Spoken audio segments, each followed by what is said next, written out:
I'm Emily Thompson. And I'm Kathleen Shannon. And this is Being Boss.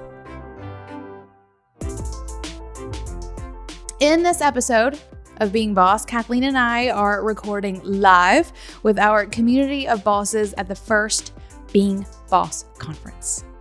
Hooray! Which is being held online so that we can all hang out in our PJs and no one will even notice or care. And if anything, we're probably high-fiving each other for it. But I'm like fully dressed. I just feel like I almost want to getting up here and showing you all. Like, I have a belt on. You have a belt on. That's extra. Oh, sorry, you probably couldn't hear that. I have a belt on. I am dressed. I'm wearing jeans. Nice. A little cardigan. Yeah. I have to say I love that cardigan. You were wearing it recently, and I didn't say anything about it, but it's so cute. I'm a little bitter that whatever that program is online where you get paid for like telling people what you buy and do, our style, they're not sponsoring this podcast. So I don't know what it is, but you know what I'm talking about, where like you click through Instagram.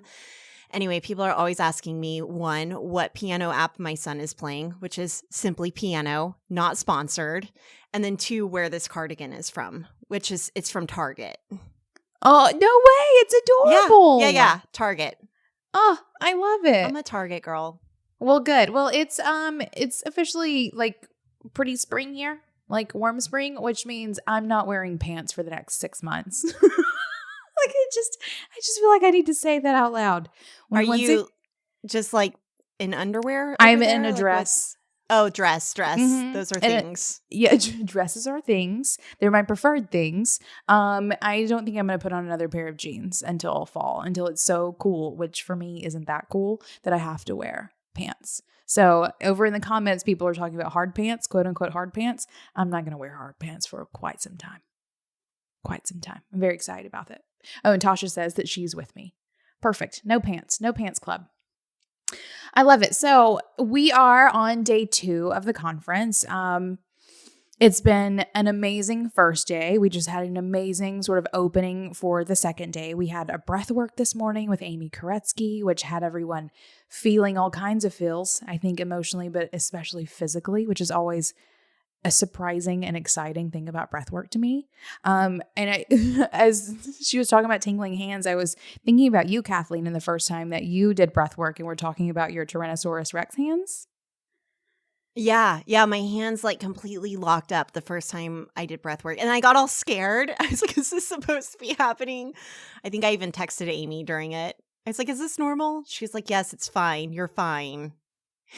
Yeah. And so I do remember you telling that story and me saying, because we had done the same breathwork session, and me telling you that I had fallen asleep. And everyone was like, how do you fall asleep in breathwork? And like, I don't know. You seized up. I fell asleep. Which pretty much sums up our relationship.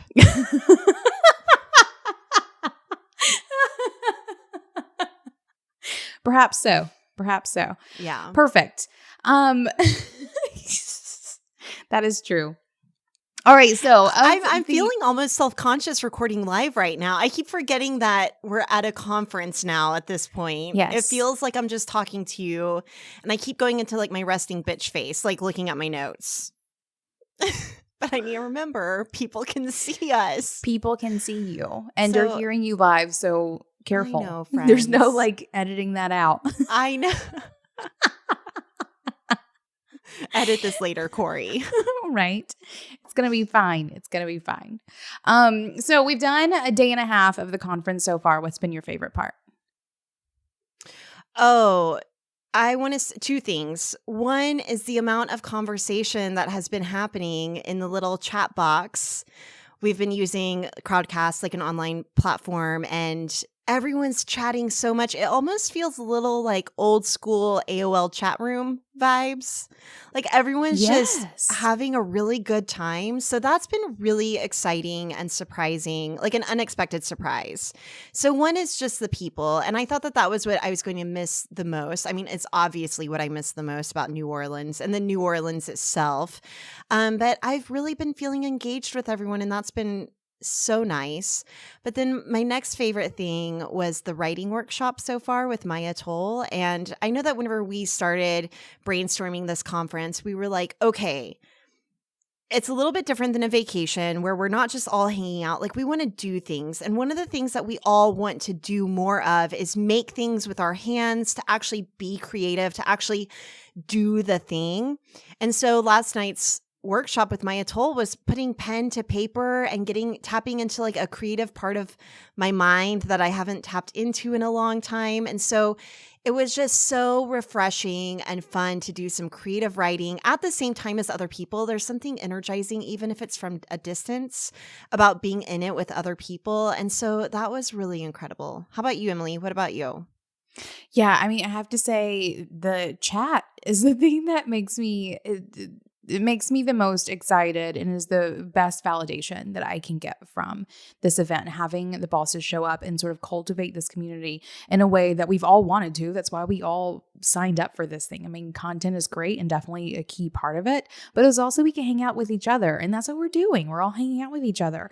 And someone made a comment yesterday about how great it is to have this chat feature. I actually think it was Becky, and she was saying how if we were all in a conference, like if we were all there live, we would not be able to show up and talk during other people's talks. Basically, we wouldn't be able to like share those sort of real life thoughts or experiences and all of those things. We would just be here being quiet while we were having the panels or the sessions or whatever it may be. So I really love that we have this chat feature that allows people to be more of a part of the conversation. That was sort of my whole thought for creating all of the content for this conference, was I wanted it to be a big conversation, and now it actually gets to be more of a conversation than if we were doing it in real life. And that's super exciting to me. So that's my favorite part. But for the next hour, we're not just talking about the conference. I don't want this to be super meta, especially for those of you who are actually here. We're or instead the people going listening feeling all left out. Right? Sorry. Come hang out with us next time.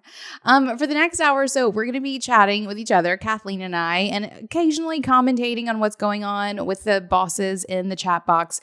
And we're going to be gabbing about having conversations about business and what that means to us here at Being Boss. We're also going to be looking into some behind the scenes things that we've hashed out recently in conversations, or really looking at conversations that you can have on multiple different levels, whether that be with yourself, with your community, with your team, with your customers, so that you can be clearly communicating the things that you need about your business. And then also our favorite tips and tricks to use conversations, which is a free and easy way to sort of power your business through, because I do see conversations as being the most powerful tool in your business for finding alignment and growth.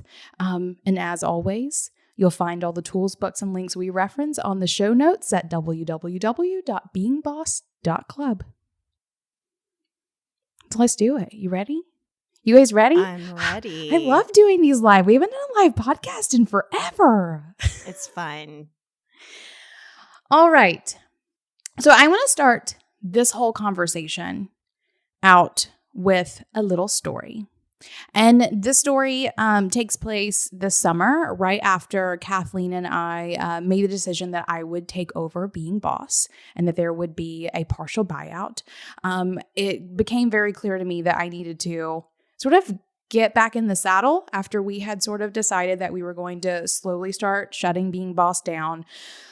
Due to our own personal circumstances and how it was that we wanted to continue professionally. And then I decided that I wanted to not shut it down, but instead sort of take it over. And if you want to hear more about that story, we have an episode on that we published at the end of 2019. It's called Burnout and Buyout. But after making that decision, I decided I needed to get back into the saddle. So how do I do that? I start reading business books. And so I picked up a couple of books that had been on my list. One of them was a book called Clockwork by Mike Michalowicz, who is going to be one of our keynote speakers here tomorrow. I'm very excited about it. And in this book, he lays out all kinds of really good things. He's also the author of Profit First, which I know completely changed our relationship with money in our business, and has done the same for many bosses in this room because we've talked about it many, many times. And you've all told me the stories of how that book helped you. For me, Clockwork did the same thing again. It did the same thing again for me in my business, which was amazing. One of the key exercises in that book is identifying your queen bee role. And what this queen bee role is in your business is it's the one role that your business is sort of known for. It's like the crux of your operations. It's the one thing that every system or process supports in your business. And it really can be very defining. So you can imagine two businesses that are doing the same thing. So let's say you have two web designers, for example. One web designer can have a queen bee role that is completely different than the other one, even if they're delivering more or less the same thing. So let's say one has a queen bee role of delivering amazing design, and the other one is delivering fast. It's small, or that's a very sort of tiny bit of queen bee role. Or like one might be like super aesthetic driven, and one might be super data driven, like organizational. How does it look on the back end? For sure. So you think about what your queen bee role is, the thing that really makes you different. So it made me think about what the queen bee role is at Being Boss. And is it cultivating community? Is it throwing amazing events? Is it teaching? Is it showing people how to do what it is that we do? And by that, I mean, be creative entrepreneurs, make money online doing work you love, or make money doing work you love online or offline. And what I really settled on is that the mission, the queen bee role of Being Boss, is helping creatives do business by helping them talk about business, by having and facilitating, by modeling and facilitating conversations.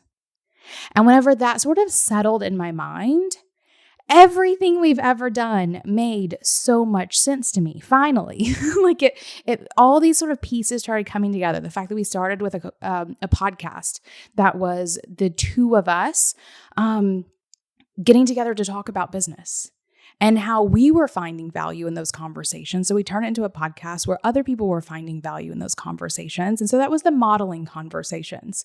We were getting better at business because we were talking about business. Other people were getting better at business because they were hearing people talk about business. And they were also getting sort of a framework for how they can talk about business so that they can get better, even more better at business. And then whenever I pulled in how we do our events and what we're doing in the community, all of those things, for me, the queen bee role at Being Boss is modeling and facilitating conversations that help creatives do business. Because creatives don't have very businessy minds. We have creative minds. But if we can talk about business, we can start piecing the business part together. Because I do believe that by becoming fluent and comfortable with talking business or talking about your business, you can become better at doing business. And then also rolled into how I wanted to do this conference, because even when I was reading that book, I knew that I wanted to do a conference, but I knew I didn't want to do like the conference that everyone else does. I didn't want to do a call for speakers that just had sort of every rando, and we've had plenty of rando pitches, pitching us their talks and pulling people we didn't know, not knowing if their talks were going to be really great or not, but sort of hoping they would be, or putting together sort of panels with questions that we were putting together. I wanted it to be a conversation that gave me the sort of foundation that I could build the conference on that was 100% Being Boss. And it was going to be unlike anything anyone else had ever put on. So that's sort of where this began. This topic, this conference, sort of my moving into Being Boss, this idea of recognizing and accepting that the queen bee role of Being Boss is modeling and facilitating conversations that help creatives do business. It started with our conversations. We found them valuable. We shared them. And it's grown into all of this. So we're going to be talking about that a bit more today, actually breaking it down into how we found conversations as to be a powerful tool for being creatives in business. We just got a question in our chats Let's do about what the weirdest pitch we ever got was. And I have to say it was from Cheech and Chong. I was Was it thinking Chong? the same thing. It was Tommy Chong. Chong. And yeah. it was early in the day. And it's funny because we're recording this on April 20th, if you know what that is. And at the time we were like, this just isn't, it's just not relevant to like a business conversation. I think that's one of my biggest Being Boss regrets too. Like, I think that we should have taken on that interview. Maybe. Anyway. Yeah. So he apparently was a partner in a marijuana business. He had started one or come into one or something like that. And they offered to have him come on the show. And that was back in the day. We were pretty hardcore on like things that come through here have to like help people be boss. And we are not sure that Chong and his marijuana business are really going to be like. But I've changed my mind on that. I think it would help. Okay, so coming back to our conversation on conversations, I really think back to art school. So whenever I was in art school, there were a couple of different tracks that you could take. And I decided to go the graphic design route, but it was still housed within the fine arts school. So I still had to do a lot of, art classes, traditional, like live drawing, painting, sculpture, screen printing, all of the fine arts classes in order to get my degree. But in the graphic design portion, which is where I really majored, we had to do a lot of talking about our work. There was a lot of creative briefing to get clear on the goals and the assignment. And then there was a lot of creative debriefing and creative rationale, where we were explaining what it is that we made and why we made it. So I was not the best fine artist by any means, but I took what I had learned about talking about my work in graphic design over to my painting classes and my screen printing classes. And I remember it made like the more brooding artists so mad. Like, because the art should just speak for itself. And why are we talking about it? But it made the teachers so happy. And I was in it for that A, right? And now I'm in it for the dollar bills and creative fulfillment and all the other things. But really, whenever it comes to making a living doing what you do, especially if it's creative, it's not just about doing the art. And in fact, you don't have to be the best artist or the best creative or the best writer or the best photographer or the best life coach, whatever it is. Yes, aim to be the best, aim to constantly hone your craft. I cannot reiterate that point enough. But it's also about being able to talk about what it is that you do. And I really do believe that that is what can differentiate you from being a hobbyist to being a paid creative entrepreneur. The conversation, it helps us process what we're doing. So in creative collaborations, being able to talk up front. I mean, Emily, even with the conversations that you and I have had, anytime I'm going into a collaboration, or even if someone's hiring me for a speaking gig, and it's an unknown thing, like a thing that I'm not usually doing, I now know what questions to ask. I know how to get on the same page so that we can all lay out our expectations and have a good experience. And then I also think that conversation is what makes you. Yesterday in our conference, we were talking a lot about marketing and just feeling icky whenever it comes to selling. I think that the conversation is what makes you go from selling to just simply explaining what it is that you do and saying, here's what I do, here's what I offer, take it or leave it. But you're inviting that potential customer in on the conversation. And then a couple other thoughts that I have around conversation that I'm really excited to dig in with you today, Emily, on is don't underestimate how much saying something out loud will affect your behaviors and actions next. It's not enough to just think it in your head.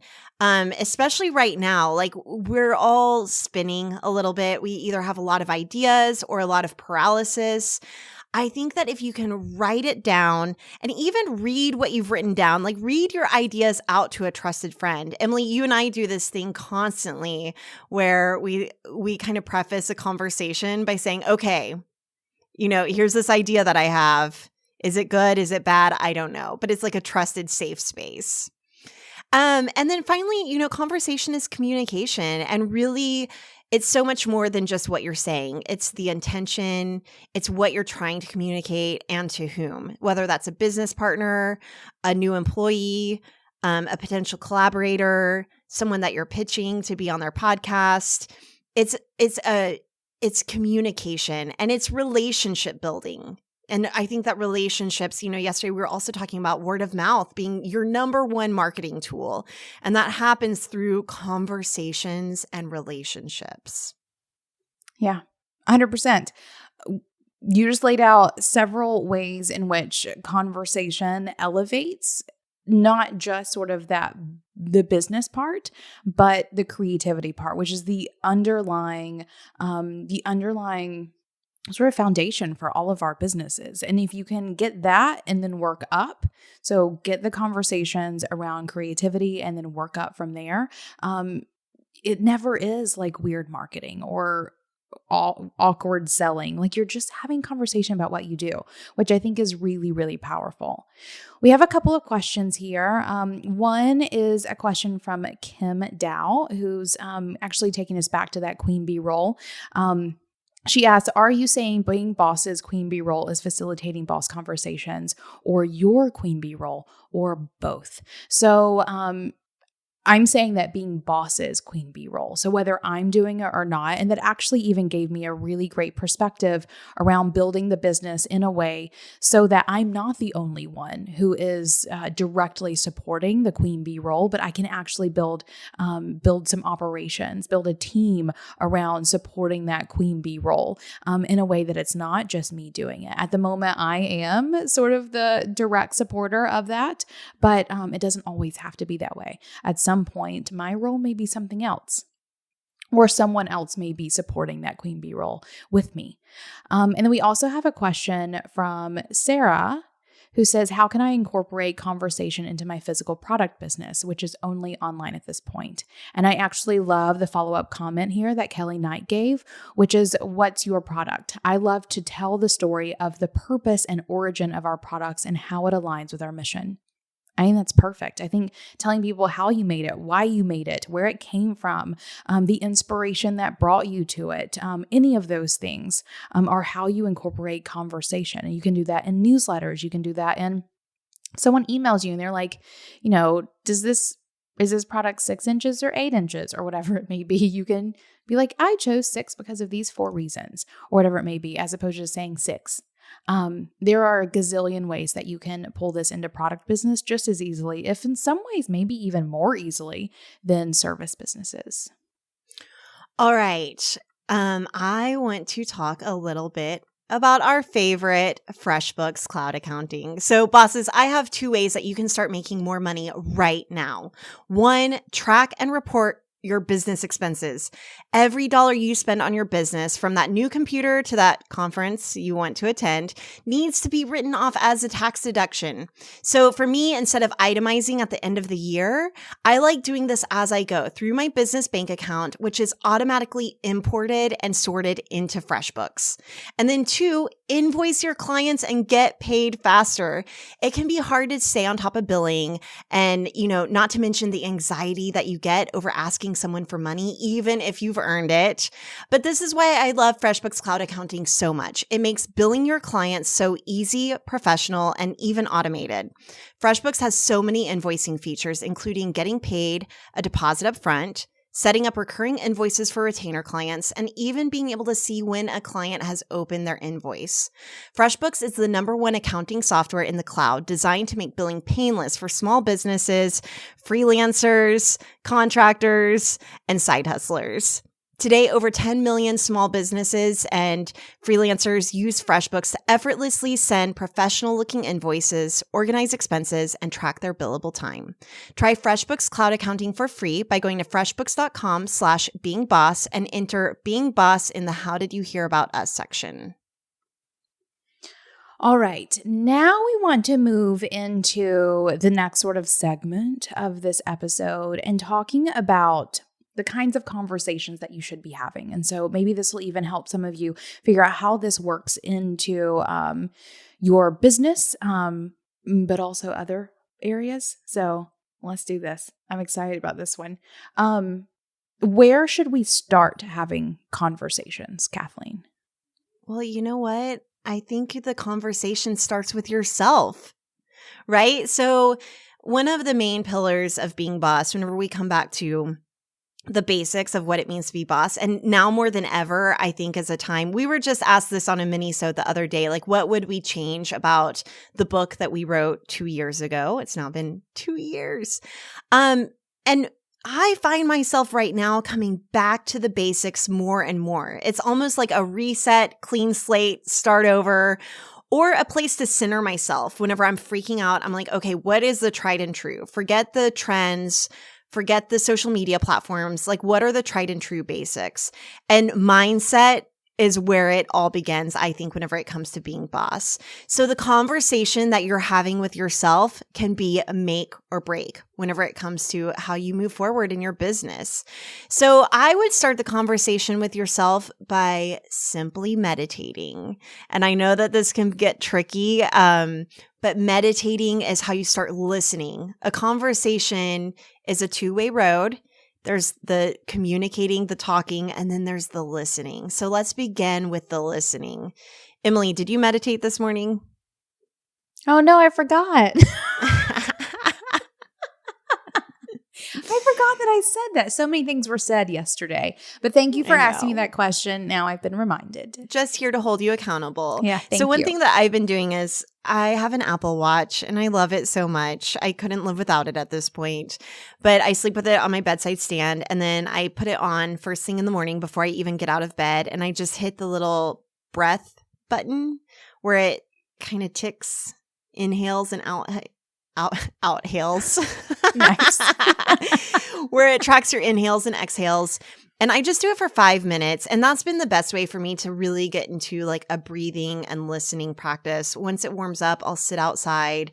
Becky Simpson, who was one of our workshoppers and facilitators and teachers here at the Being Boss conference, she's a really great meditator. And she's doing an hour of just kind of zoning out, like letting your brain go where it wants. So I think that this is really great. Or even those morning walks that I love doing. I'm constantly listening to podcasts. I think if I would just walk and not listen to a podcast, I would be able to listen to myself.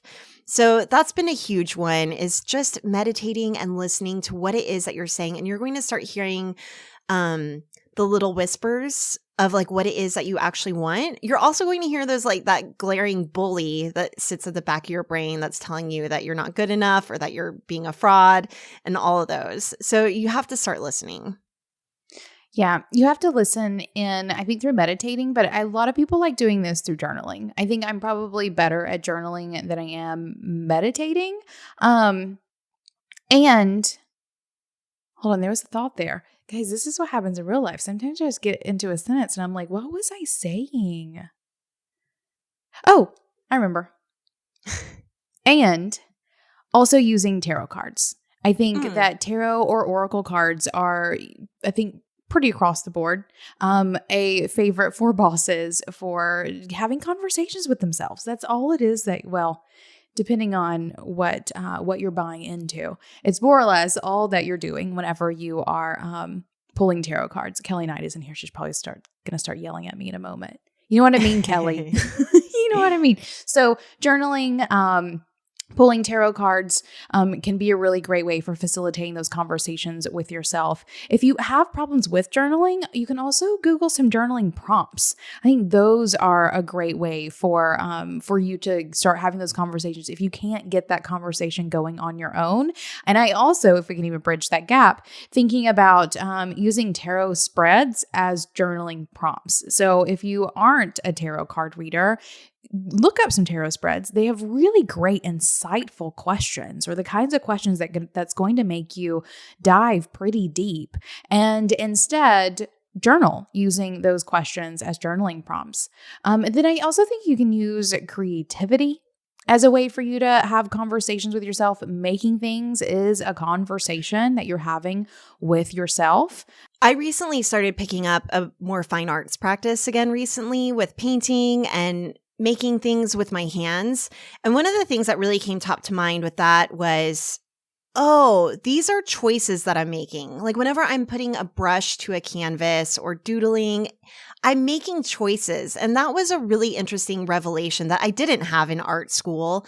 And so that was really helpful just to see what I'm attracted to and how it doesn't have to be specifically language or words to have a conversation with yourself. Sometimes it can come in form, it can come in photos, it can come in art, it can come in tactile, sewing, whatever it is, that's a conversation for sure.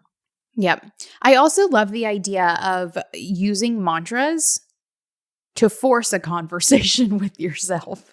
Basically, if you are finding that what's happening in your head with your conversations with yourself is not a pleasant place, force a conversation into them using mantras.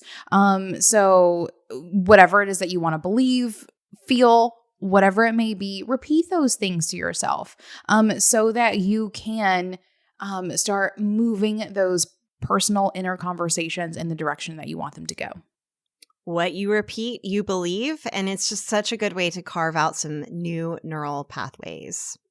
Okay, so I like to think about conversations as like an onion, right? And so we started at the core, if we stripped away, or maybe a jawbreaker. Do you remember those? Yes.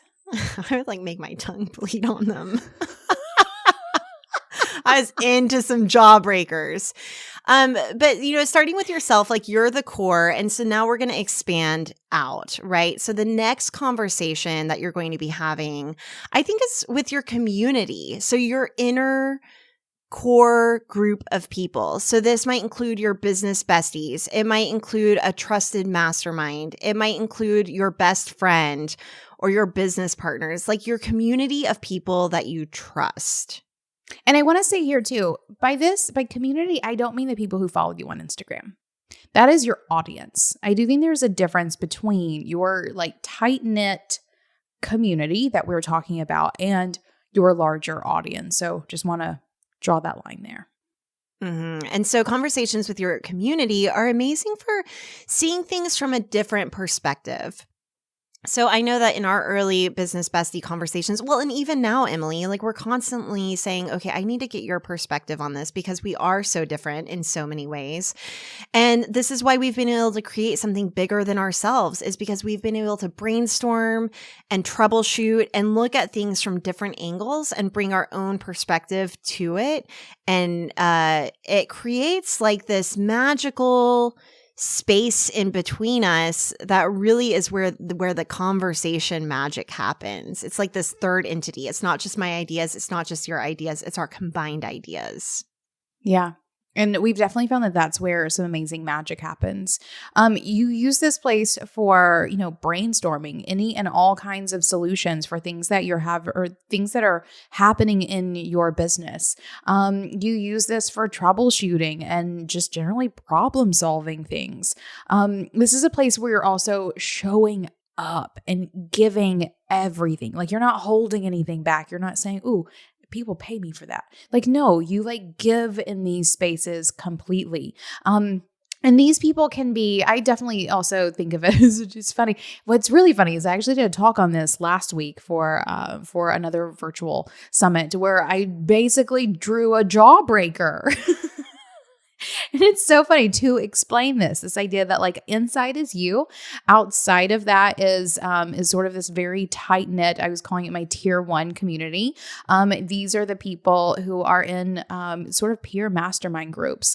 I do think that these people can be paid. Or like if you join a paid mastermind group or if you join a paid community, those sorts of things, like you can cultivate these relationships.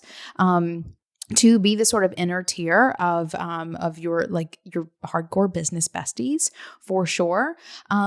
And yeah, these are the people that you talk about anything and everything with. You're not afraid to share numbers. There's no like weird feeling in your gut when you have to be completely vulnerable about anything. And it's in that vulnerability that you are both giving and receiving everything that you need to move your business forward. And I definitely think of this in terms of my relationship with you. I think about this in terms of my relationship with Kelly and Maya, who are both in here today. We are consistently, and we use Voxer, we're consistently using that little walkie-talkie app to talk through all kinds of things in our businesses and just update each other on things. But you do have to show up in that space and have conversations about business. You're sharing profit margins. You're sharing resources. You're sharing all kinds of information. I don't believe in these spaces there's any, sort of proprietary information. You are completely open with sharing anything and everything that's going to help everyone move forward. Right. The next layer of this beautiful jawbreaker that we are getting through. Love it. Is your team and your partners. So for me, my business partners are certainly people that I want to get on the same page with. So this includes, sharing our dreams and our vision for where we want to go together and really getting on the same page there and talking it through. Yeah, this is a really important place. I feel like within that like tier 1 business bestie, you can sort of be pretty It's almost nebulous. like therapy. Therapy. Like you're processing with your business bestie. Like sometimes I will process things with my business besties before I even go back to my partners to even understand what it is that I'm wanting to say or what it is that I'm feeling. Like I almost practice with them. Like, okay, I think I need to have a hard conversation with Emily and I don't really know what it is that I want or what I want to say. And I want to make sure I'm clear. Can you all help me? That's like the business bestie.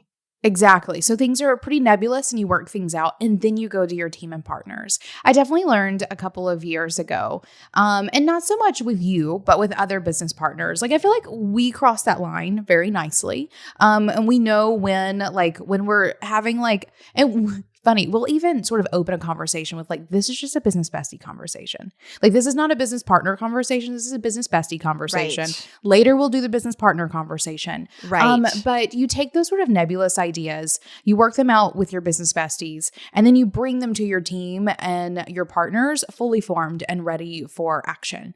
Basically, I've found that if you're a little too nebulous with, especially your team, but sometimes with your partners, things get fuzzy and action doesn't get taken in quite the same way. And it can lack a certain amount of leadership, maybe. It's like, I need to be a united front with my husband whenever we're giving our kid directions. I can't be figuring it out with my kid. You can't work it out in front of the leader. Right.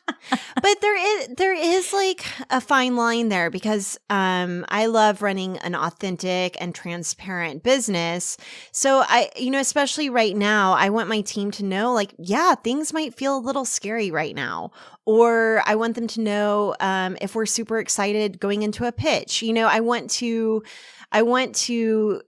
really run my business, I want to say almost in a feminine way, in a open and honest and caring way, but also still having a certain amount of boundaries and leadership in place to instill confidence in my team. For sure. So it's within these team and partner conversations that you're doing things like sharing your vision. This is where you've sort of figured out all of the nuts and bolts, or at least enough that you have a clear vision and you're able to take that vision to people. Having that conversation, the ability to communicate your vision to your people, is a very important skill to have. And you get that skill by practicing. Also, delegating is a whole other kind of conversation that you're going to have in this space. Telling people what you expect of them and sending them on to do it. Getting and giving feedback in this space, I think, is very important. This is where those business conversations, I think, start just sort of coming home to your business, where with yourself, with your business besties, it's sort of very heady, sort of daydreaming. Team and partners is where sort of ideas become action. Okay, and then kind of this next point leads into our next layer, which is, you have your team and partners, and then you have your customers and your clients. But one thing that I'm seeing, and this applies to both your partners and your team members and perhaps your clients, is there's this meme going around right now. We are recording this in coronavirus time. A lot of people in our world have gone remote. And I'm seeing this meme going around that's like, now we all know how many meetings could have been emails because people are having to streamline their communication a little bit. But for me, more than ever, I've been working remote for the past 2 years. A lot of my team is together in Oklahoma City, but now that they're all working remote, we are all hopping on Zoom together so much more than ever before. This is a practice, Emily, that you and I have between Marco Polo and Zoom for the past, 4 years. We are just constantly like, hey, let's hop on a Zoom. Like it's no big deal.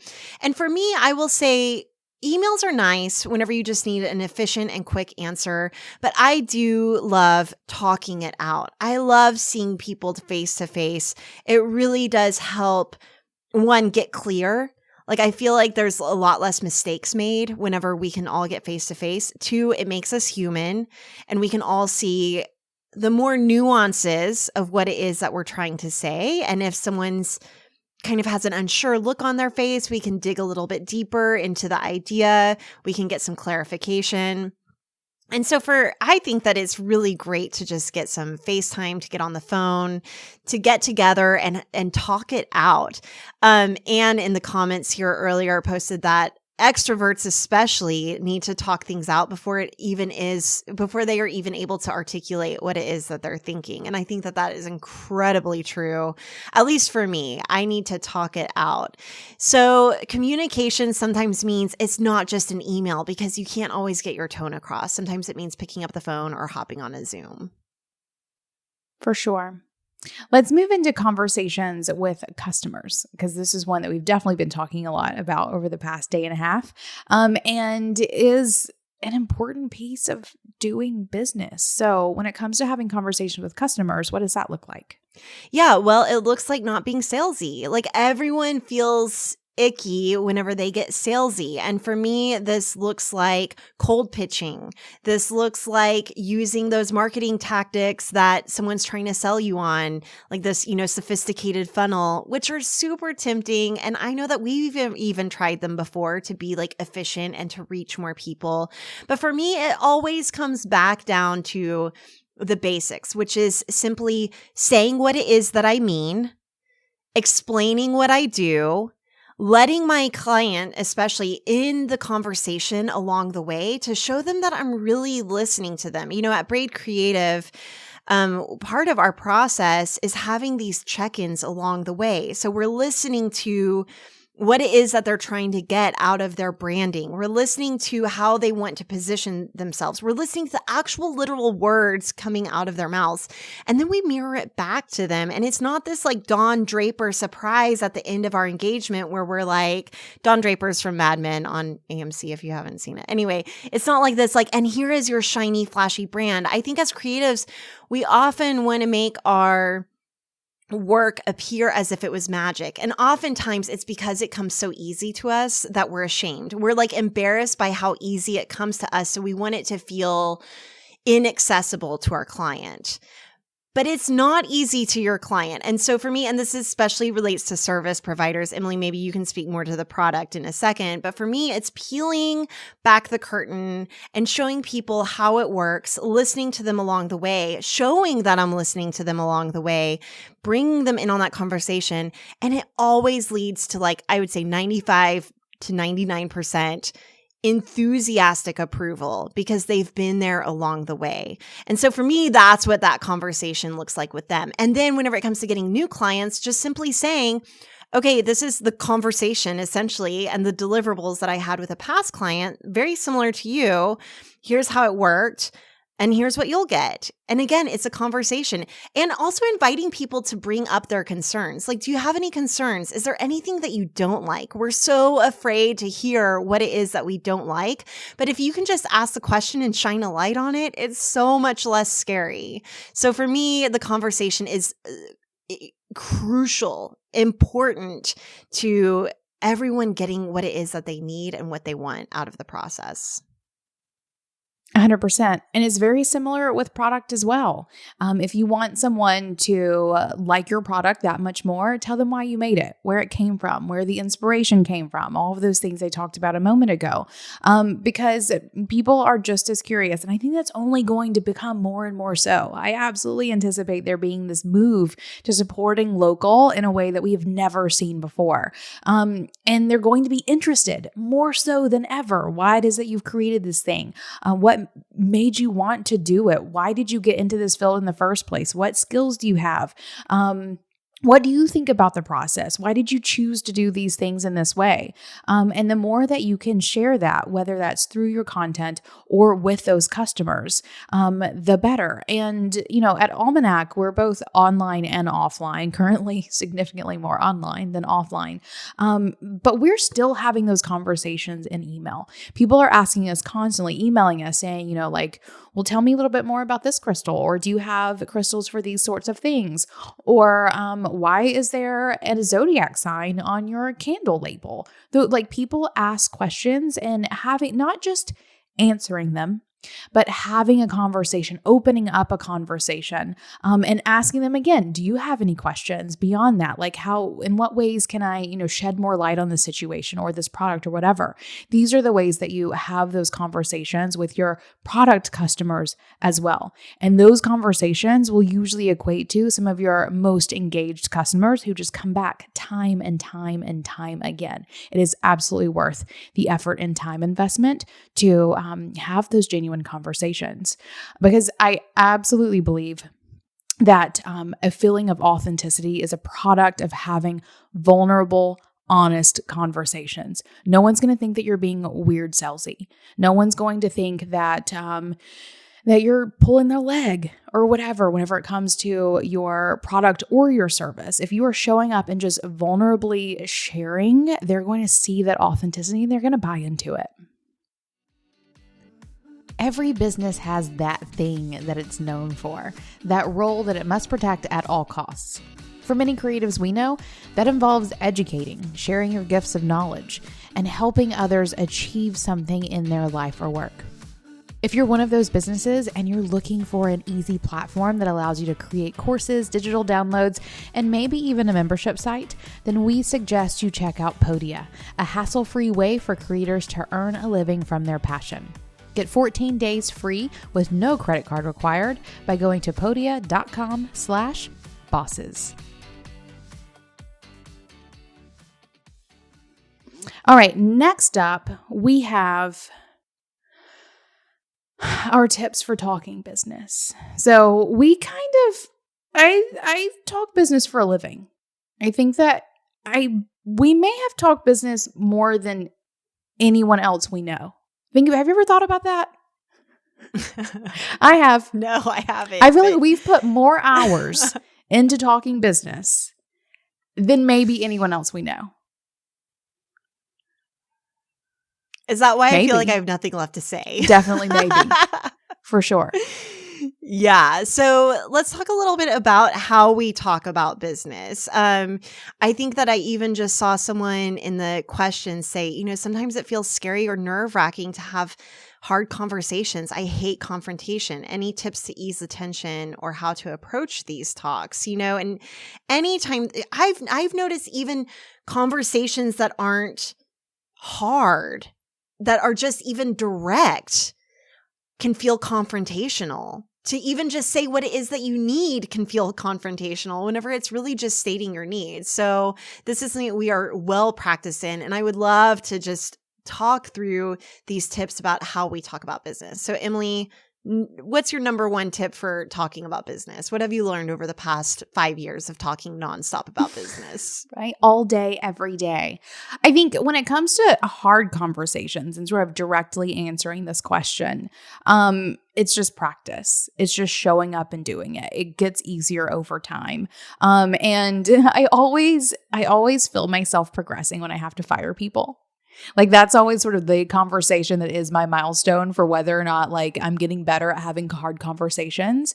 And I am, because I've definitely become less affected by those conversations than I was in the beginning. in the beginning, it was always like, I'll put it off as long as I need to. I don't want to have that conversation. It's going to feel gross. And when I'm done, I feel like I've been kicked in the gut, like all of these things. Now I can do it and I can just move on with my day and not even like, it gets easier with practice. Or maybe my heart is just getting really cold. Ice cold. I make other people do it. This is why I have business partners. Right, there we go. There's Kathleen. Emily and Tara both have to do that. Right? I think that for me, whenever it comes to talking about business, it's really acknowledging that there isn't a single answer and that you're figuring it out as you go. For me, I certainly consider myself an expert in branding and design. And even at this point, having conversations about business, we've literally written a book on it.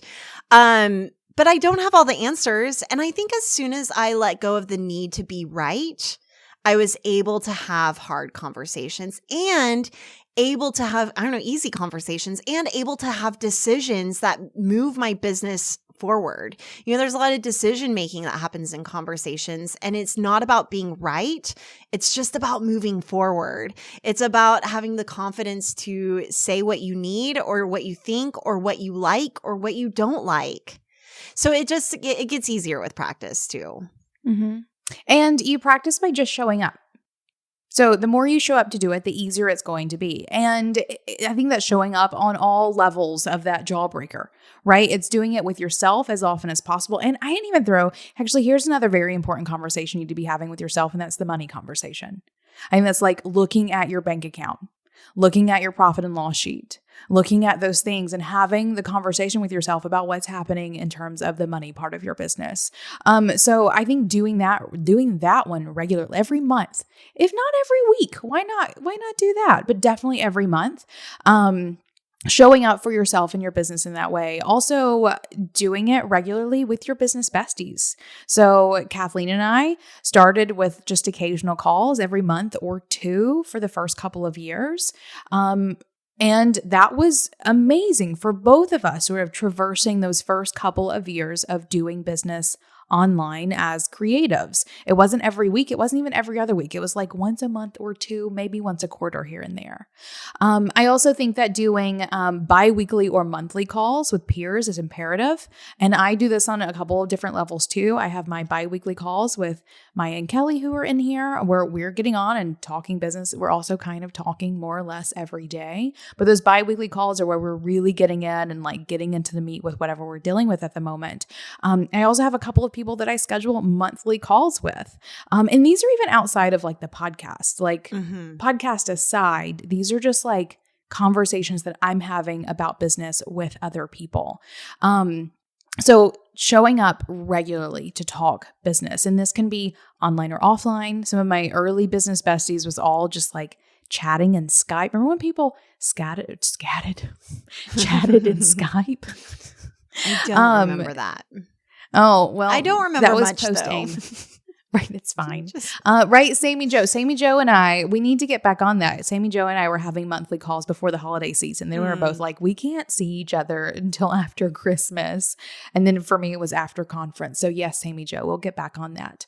I will also say in my season of burnout, I couldn't talk about business very much. And so for me, it was still getting together with my business besties, but just talking about life and not really talking about business, but still getting in the habit of talking to them. So even, like our boss boyfriends, Paul and Jason, chatting with them about life, but now I can chat with them again about business now that I'm through that season. So I think that that's really good about blending the personal with the professional in those relationships as well.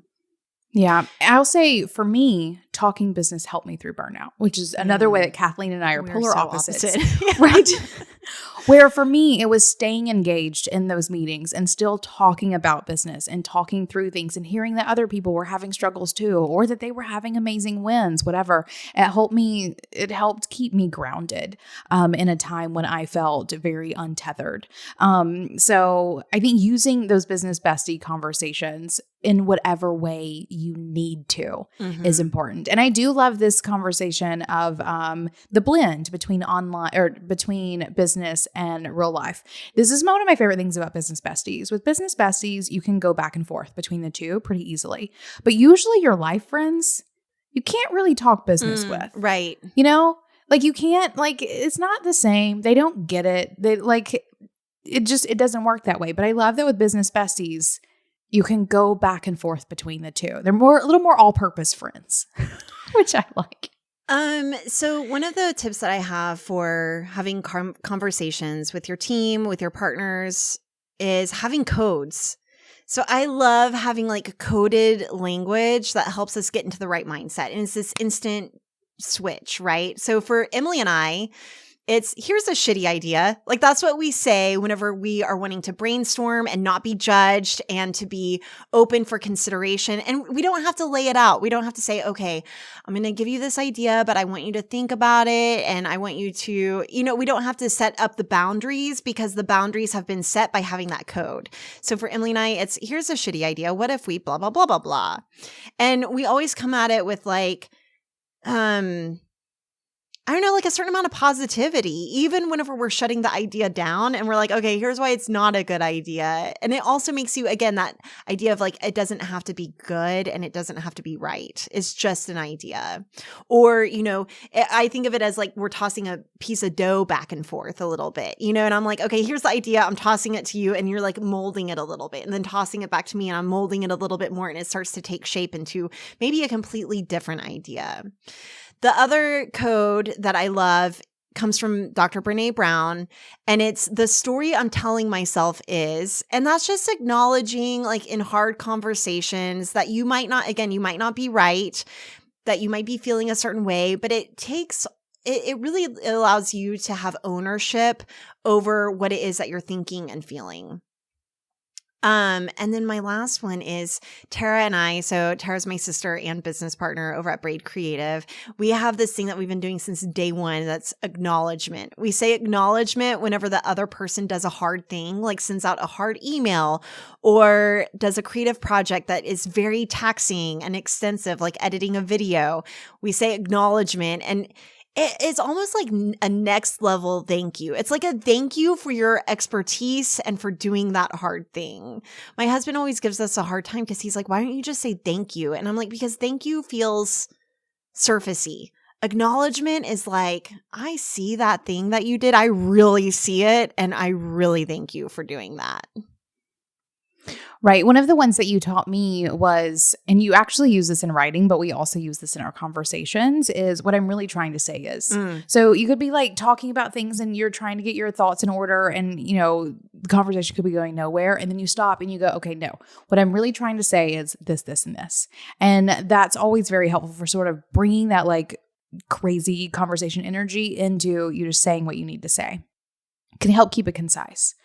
All right. We are really coming up really on time. I'd like to wrap this up in about another 5-ish minutes. So let's like fly through the rest of this. You ready? Quick fire it? Okay. So yes, my next one is knowing each other's triggers. So Emily, you and I are so close now that we know what triggers each other a little bit. I'm the same way with my sister too. And I think, Emily, you at this point know that you can't tell me like, hey, I need to talk to you about something in 5 days. I'm like, what is it right now? I'm FaceTiming you. I'm calling you. Like, I need to know. It could literally be like, should I buy these pants or not? And I'm like stressing.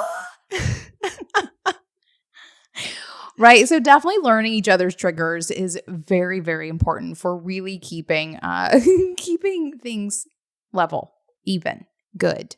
I also want to point out one of my favorite tips is really going into a couple of these tiers, and maybe like with yourself and with your business besties, that tier 1 with this, with the practice of exploring all options.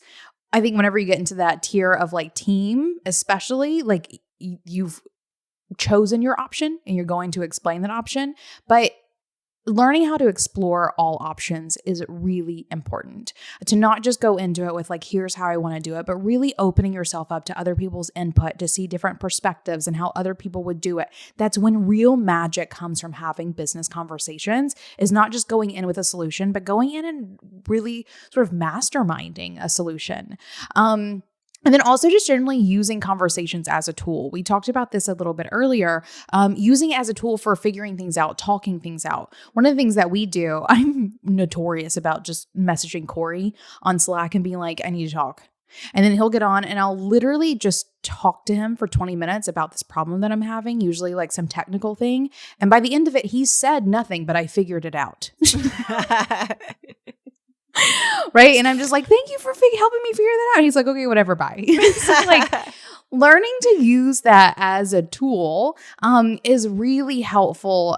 It's a way to sort of get extra use out of having conversations or even practicing conversation, just sort of using talking things out as a way for you to figure things out. I also highly recommend you joining a mastermind group to have people to have these conversations with. And this is either curating your own. That can be really difficult and it can take a while to sort of find or sort of curate the group that you most want. So don't go into it expecting you to just sort of have the perfect group immediately. Really sort of massage it out basically because you have to get the right mix of people. The current group that I'm in, it's taken us about 3.5 years, I think, to really get to this group that we currently have. But I also really encourage people to join mastermind groups. I run mastermind groups, and I'm always very careful about curating a good mix of people. So I have, interview processes where I'm talking to people, finding their interests, their expertise, those things, and then pairing people up into mastermind groups. If you can join a mastermind group that has that kind of intention, you're able to sort of create these little pods of people very easily and quickly. And the mastermind groups that I've created before, especially like during this coronavirus stuff, they've all like sort of reinvigorated themselves and started having calls together again, because it is very important to have these support systems during crazy times. Yeah, I think that mastermind groups or even a therapist or a coach allows you to practice having these hard conversations. It allows you to process what it is that you're thinking or feeling. So I think that mastermind groups are a great place just to be practicing talking about business, and it's going to move your business forward. One of the last ones I want to recommend, and I know we've got to wrap up, but is looking for the intention and the tone. So for me, like let's say I'm having a conversation with my sister. If I'm just assuming that she thinks that I'm wrong, then I'm going to come at the conversation defensive. And I know she's in here, so she's probably seeing this and like, yeah, I know. Or, even conversations with you, Emily, whenever I come to the conversation with the intention that you have my back, even if we have a hard conversation, it just goes so much better. And this is true for clients as well. I know so many people get so riled up whenever a client emails them with a simple question. Try reading it in a different tone. Try reading it in a tone that like they're scared and they don't know what to do. It puts you in this helpful place. Try reading it in a tone where they just are curious and not upset. It will put you in a different place. So I know that, we can't control what other people do, but we can also look for the intention and the tone that we want to hear. So I know that I want to come at life just believing that people have my back. And that's a daily practice for me because I don't naturally go there. I naturally go to like, what are you trying to say about me? And so that it can go a long way. For sure. And I think our last sort of tip is to listen to others, which is what you guys are already doing. Listen to podcasts, watch businessy TV shows, like whether that be Shark Tank, which grain of salt, or I love watching The Profit. I could listen to Mark Lemonis talk business all day long, or any sort of kind of businessy webinars. Be careful of the bro marketing, guys. Right? That's been a common topic of the conference. But I think listening to people talk business will help you get some of those like early skills to start having those conversations for yourself. Or even listening to people talk creativity. One of our favorite things, Emily, whenever we're together is watching, what's that home renovation show with Joanna Gaines? Oh, what is that one called? Fixer Upper. Fixer Upper. And, watching something like Fixer Upper, or even like I love Flipping Out. That's an older one. But I love watching those shows because they're actually having to talk about creative rationale to clients who don't understand that they can change the color of the wall to change the tone of the room, And so even stuff like that is really fun. So yeah, listen to other people have conversations. It will teach you a lot. Right. All right, guys. And that's gotta it. wrap That's some this of our up. that's so not yet. We could have conversations about have conversations all day long and then just call it the Meta Podcast. It would be great. But I super appreciate you guys, all of you guys being here, being a part of these conversations. This, like, whenever I look back at my decade plus of business, or even like early business, which was like 15 years ago, when I didn't have a business bestie, like when I didn't have people to talk business to, I can see a stark difference between what life was like then as a business owner and what life is like now. And I can definitely attribute so much of my success to my sort of investment in and intention with which I talk about business as much as I can. And I try not to be like super annoying about it, but like sometimes I will. Like, give me an Uber driver who has a side hustle. They all do. And I probably end up talking to him about business too.